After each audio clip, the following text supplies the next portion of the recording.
Ever walked away from a conversation feeling confused, guilty, or like you are the problem, when deep down you know you are not?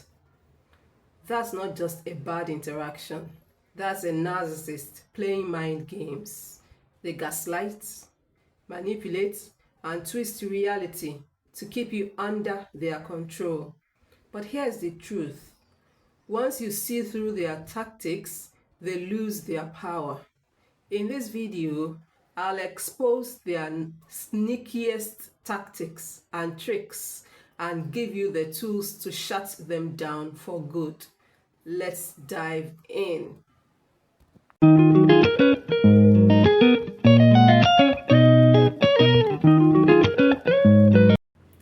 I'll start by saying narcissists are highly predictable. I can tell you that for a fact.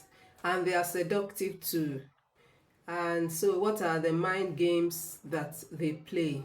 But while they play these mind games, I'll tell you to depend on God to meet your emotional needs.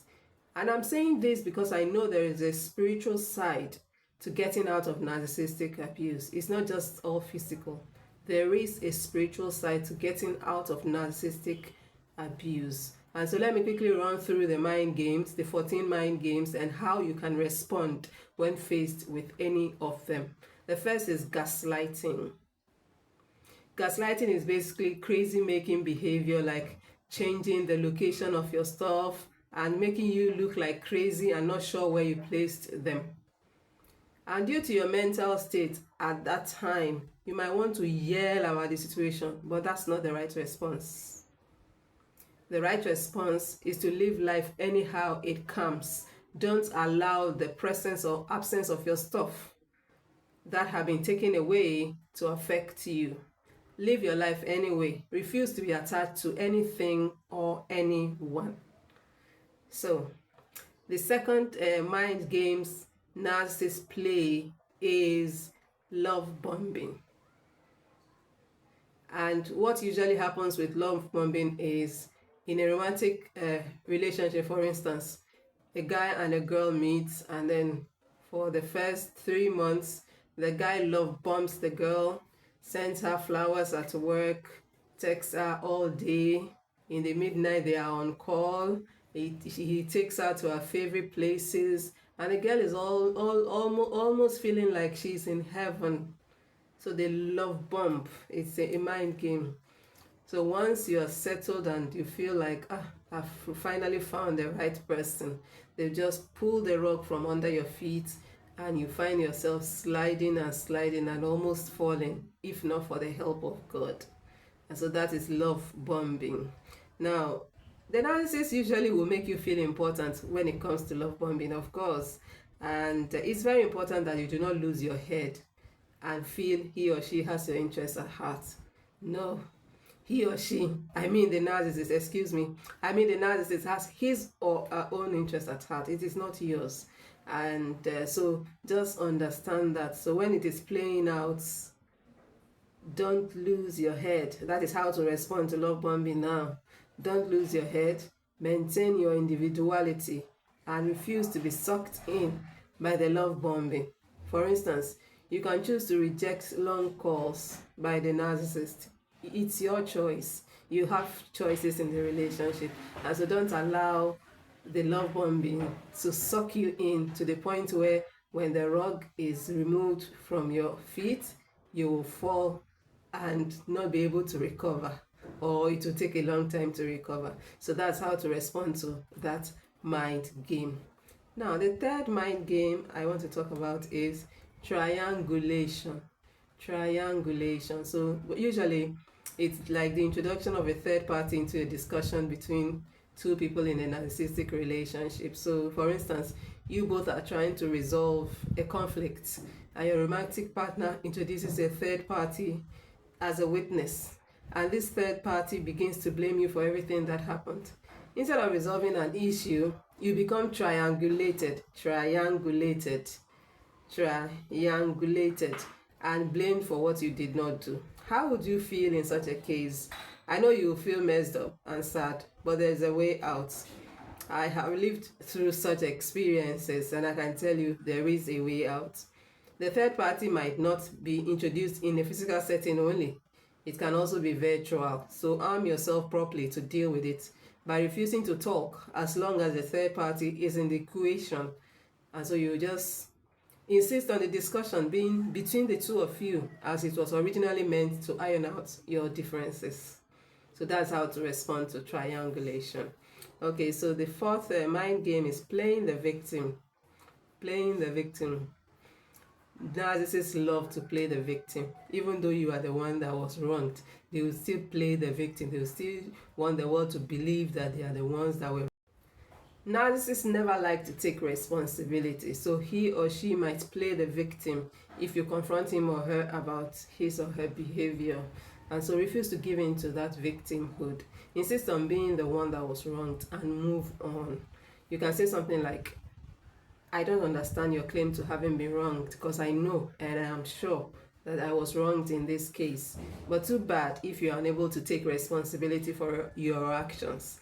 I cannot force you to take responsibility, but I know within my heart of hearts that I was wronged in this case. Once you've said that, just move on. You can't force a narcissist to take responsibility. So that is how to respond to playing the victim. Okay, the next mind game is ghosting. Ghosting. Now, this involves silence from the narcissist. Usually, you may have been communicating via email, or you may have been communicating via email or any other means, and he or she suddenly stops responding. It makes you feel anxious, but don't give in to it. And it makes you also begin to question yourself. Did I do anything wrong? Why is he no longer responding? Why is she no longer responding? It makes you begin to think and messes you up mentally. Your best response is to move on as if nothing happened, no matter how attached you were to the discussion at hand or to the relationship. Move on as if nothing happened. Don't even ask him or her for another answer or confront him or her about his silence. No, just keep short and keep living your life. Most often, if you move on and live your life, as I have said, which is a good response, they will circle back to you. But this is what I have always used. You ghost me, I ghost you. Very effective. Let me repeat. You ghost me, I ghost you. Very effective. It works like magic. Try it out and let me know how you fare with it. Okay, so the next mind game is projection. Now, this involves the projection of the shame, mistakes, and fears of the narcissist on you, but refuse to take it. It's none of your business. In a relationship, each man is for himself and all of us are for God. So allow the narcissist to deal with his shame, mistakes, and his fears. It is not your business to carry his shame, his fears, his mistakes, his flaws, his weaknesses, his whatever. It is his own cross to bear. Let him or her bear it. Now, if he suddenly comes to say something like, don't do this business because I also failed and lost money at it, you can say, I understand your point, but I have decided to give it a trial, because the fact that you failed at it does not mean I will fail at it. That response is perfect. So you are able to overcome that projection that the narcissist wants to do on you. Yes. Now, next one is silent treatment. Now, that's the next mind game that narcissists play. Silent treatment. This involves silence from the narcissist.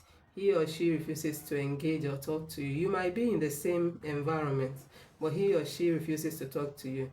You might have been talking before the silent treatment, but it doesn't matter. But my own best response will be to also apply the silent treatment. No engagement, no explanation. Let's all be silent. So the next mind game is the smear campaign. Smear campaign. Now, this involves painting you black before all that you both know. If you are a couple, the smear campaign will go to all the people that you both know as a couple. And because a narcissist usually has supporters, we call the narcissist supporters flying monkeys. Flying monkeys. So the news gets out fast because of the flying monkeys. They will get the news out fast. But your best response isn't to cry or to refuse to leave the house. Your best revenge is to keep short and refuse to explain to anyone, not even the ones close to you both. Just stay silent for your peace of mind. I hope this video is giving you value so far. And if you are not yet subscribed to this channel, at this point I want to urge you to hit the subscribe button, because we've got loads of life transforming videos coming your way, and the only way to be notified is for you to get subscribed. So right now, hit the subscribe button and let's do life together, because narcissistic abuse is not something that you can fight alone. You need a community like ours to fight and win. So go ahead and hit the subscribe button. I'm waiting for you. If you just did that, I say welcome to a positive minded community of people who are trudging on their way to success, on their way to relevance, on their way to significance, on their way out of emotional trauma and narcissistic abuse. Welcome to the Oyawale community. Now, so let's go on with our mind games. The next one is revenge and threats of revenge. So the narcissist will be threatening revenge, or it might even carry it out. Yes, so you have to be careful with this one. Now this involves revenge from the narcissist or threats of revenge. These threats can be physical or virtual, whichever one that happens. Study the situation and make sure you are physically and emotionally safe. Study the situation and make sure you are physically and emotionally safe. You matter to us on this channel. So study the situation to make sure you are physically and emotionally safe. But to get the narcissist to book, you can get concrete evidence of those threats of revenge and even revenge itself. So you can be smart that way. Get recordings, phone conversations, documentations, written documents, anything that you can use to prove in a court of law that the narcissist is threatening revenge or threatening your life. You just have to be smart with this, and I hope this helps you. Okay, now the next mind game is emotional manipulation. So this involves manipulating people through their emotions. For instance, if a narcissist knows that you love a certain type of food or clothing, he might deny you of it. If you are not working, of course, if you are not working and you depend on him or her for your livelihood, yeah, or if he knows you hate a certain thing, he might threaten you with that thing to manipulate you via your emotions and cause you to grant him or her attention. The underlying thing is basically their insane need for control, and so they look for all ways to control you via your emotions, via your thoughts. Whatever they can use, they will use. So the goal of emotional manipulation is to make you submit to a narcissist's control, but you don't have to do that. Your response will be to heal your attachment issues, to ensure that if that clothing you like is not there, you can make do with another one. That is the best response. Heal your insecurities, heal your fears, heal the things you feel you need. It's not everything you feel you need that you need in life. So heal your attachment issues. You're attached to certain things you are not supposed to be attached to. Heal those things and the narcissist will flee. Now, the next mind game that the narcissist plays is called blame shifting. So narcissists hate to take responsibility, like I earlier said, and they will shift blame at every opportunity. So beware of this and know what you are responsible and not responsible for in a relationship. Don't accept any blame you are not responsible for. You can insist on not being responsible for the act and go your way. Don't engage heavily. Narcissists are not people you engage heavily with, because they have a twisted mind. And if you are not careful, they will infect you with their twisted mind. It's contagious, if you ask me. Okay, so the next mind game is called hoovering. Now, hoovering is all about forcing engagement by any means necessary with someone who would prefer to disengage. So hoovering is a form of emotional abuse that's commonly used by those with personality disorders, especially narcissistic personality disorder, which is called NPD. Okay, so but your response will be to refuse to be sucked in, maintain your emotional distance, protect your head. And this is what usually happens with the hoovering thing. Usually when the victim, or let's say a survivor, I don't believe anyone is a victim of narcissistic abuse. I believe we are all survivors of narcissistic abuse. And so when a survivor realizes what the narcissist is doing and decides to disengage, the narcissist is worried, the narcissist is anxious, and the narcissist wants to use every available method to get the survivor back in. And that's where hoovering comes in. Hoovering is like they're hovering over like that, just to get you back into their grips. And so don't allow that. Don't get sucked in again. Maintain your emotional distance. Protect your head. Okay, now the next one is isolation. Now this involves isolating you for one reason or the other. And if it happens, don't go back to plead with the narcissist. Hang out with Jesus instead. He said he will never leave us nor forsake us. Also depend on Jesus to meet your emotional needs.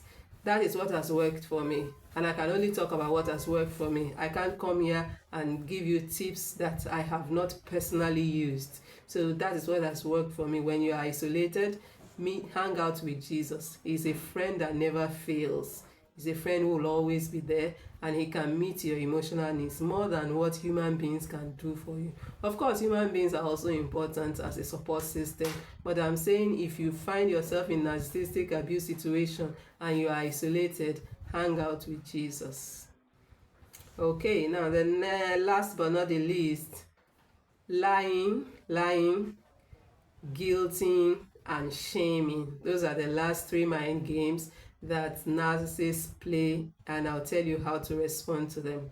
Now with a narcissist, you cannot tell the difference between lies and half-truths. So just suck it up and protect your head from the guilt trips and shaming episodes. You're gonna be shamed, you're gonna be guilt tripped, you're gonna be lied to, you're gonna be deceived. Yes, you're gonna experience loads of these things I've just mentioned. But refuse to accept the lies by getting your facts right. And also refuse to feel guilty or shamed, even for your errors. Even when you make mistakes, refuse to feel shame for your mistakes. You are a human being. You are prone to error. We are not perfect. God didn't create us perfect. In the Bible, we are told that we see in parts. We cannot see in full because it's not yet time for that. In this world in which we are all imperfect. And so refuse to be shamed for your errors or your mistakes. At all times, know that you are an important being who is under construction. You are under construction. You are a work in progress. And so you will get better with time. You will get better with time. And so don't allow the narcissist to shame you, to project his or her shame on you. Wow, it's been such a ride. If you watch till the end, I want to say thank you. And if you are not yet subscribed to this channel, go ahead and hit the subscribe button and share this video with a friend. But I'm curious, which of the mind games have you experienced? Let me know in the comments.